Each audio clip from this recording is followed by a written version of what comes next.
ሱራፌል ወንድሜን የእውነት መለየት አልነበረብኝም። ቤዛ አንቺን ብዬ አንቺን አምኜ ብመጣ አንቺ ግን ገንዘቡን ሁሉ ጭራሽ አሳልፈሽ ለሰው ልሰጭ ብሎ በማለት ብቻውን ቁጭ ብሎ ማውራት ጀመረ። ቤዛ የእውነት ሱራፌል አሁንም ቢሆን እኔን የሚወደኝ አይመስለኝም። ገንዘብና ገንዘብ ሆኗል ፍላጎቱ። የተቸገሩ ሰዎችን ልርዳ እንኳን እንርዳ ስለው አይፈልግም። ገንዘብ ብቻ ነው የሚፈልገው። ገንዘብ ደግሞ እሱ ብቻውን እንደማይዝ ምክንያቱም ልጅ የለን ምን የለን እኔና እሱ ብቻ እኮ ብዙ ገንዘብ ነው ያለን፣ ከበቂ በላይ ነው። ከዚህ በላይ ምን ይፈልጋል? ቆይ ግን ለምንድን ነው ሱራፌል እኔ አሁን ደህና ተመለሰልኝ በቃ የኔ ነው ብዬ ሳስብ፣ እሱ ግን ስቲል አሁንም ቢሆን ወደ ገንዘብ ነው ፍላጎቱ። ንብረት ማከማቸት። ዝም ብለን ንብረት ብናከማቸው ምን ትርጉም አለው? እያለች ብቻዋን ቁጭ ብላ በር ዘግታ ማልቀስ ጀመረች። እህቷ ሉላም መጣው ብላቸው ወጣ ስለነበረ አልተመለሰችም። እኔም ደስ የሚለኝ አንደኛ ይቺ ልጅ ብትታከም፣ ሁለት ደግሞ እህቴ በሰላም ተገላግላ የእሷ ልጅ አቀፌ ልክ እንደራሴ ልጅ ማድረግ ነበር የምፈልገው።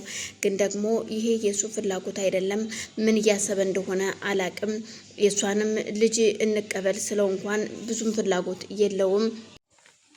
እናም ቤዛ እጅግ እየተናደደች የእህቷን ልጅ ለማሳደግ ከዚህ በኋላ ከሱራፌል ጋር አብሮ የመኖር ህልማችን እዚህ ጋር የሚያቆም ይመስለኛል። ግን ደግሞ እንዴት ማድረግ እንዳለብኝ አላቅም። እሱ እንደሆነ ሁልጊዜ ይኸው ነው። ተሻለው ብዬ እንኳን አውርቼ ሳልጨርስ ደስታዬን ሳላጣጥም ይኸው ዛሬ ደግሞ እንዲህ አይነት ነገር አመጣ። ምን አይነት ጉር ነው በማለት ሳሚም ግራ ተጋብቶ ቆይቺ ሴትዮ ምን እያደረገች ነው? አሁን ደግሞ ከተዳሮት ተፋታ ደግሞ ለሌላ ሰው ገንዘብ ማለት ምን ማለት ነው? እና ታዲያ አሁንስ ቢሆን ቤዛ ግን እኮ እየተሳሳትሽ ነው ያለሽው። ምን እያደረግሽ ነው? እዚህ ጋር አስረው ሲያሰቃዩን የነበሩ ሰዎች ጋራ እንደገና አብረሽ የእነሱን ቤተሰብ ላሳክም ማለት ምን የሚሉት ነው? ተይ እንጂ ቤዛ እንተሳሰብ። ልጅ እኔ ሱራፌልም ወዶ አይደለም አሁን ላይ ተበሳጭቶ ጥሎሽ የወጣው። ቀስ ብለሽ ቁጭ ብለሽ በተረጋጋ መንፈስ ልታስቢ ይገባል። አስቢበት። ገና ጊዜ አለሽ። ገና ለገና ሰው ተቸገረ ብለሽ ለሰዎች መዋል የለብሽም።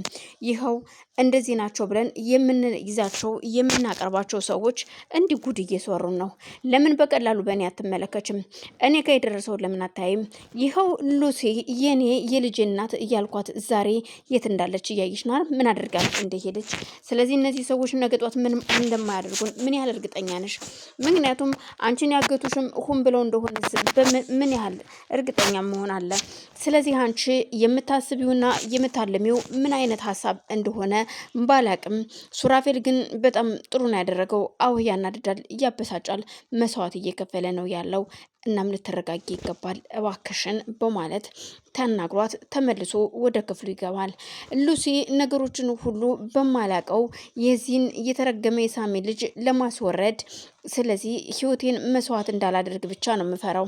ሳሚ ምን ባላወቅኩ ነበር እያለች የወሰደችው መድኃኒት እጅግ አሟት መሬት ለመሬት እየተንከባለለች ደሟ እየፈሰሰ ታየዋለች። ቆይ ምንድን ነው ማድረግ ያለብኝ ግን? እንዴት ሰው እንኳን የለም?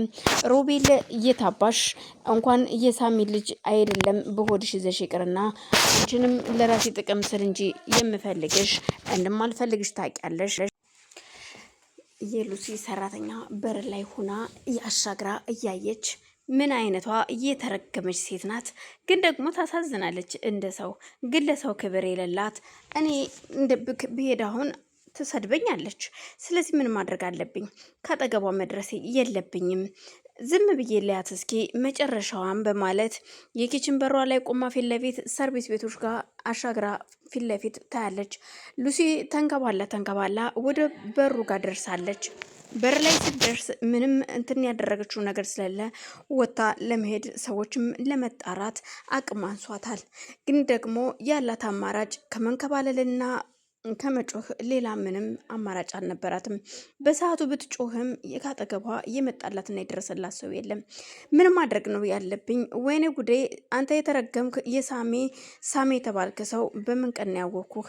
አንተን ሳቅ እኮ ነው ይህ ነገር ለማስወገድ ስል ያንተን ልጅ ላለማየትና ላለመውለድ ይህንን ሁሉ መከራና ስቃይ የማየው እያለች ሳሚን እየተሳደበች መሬት ለመሬት ትንከባለላለች።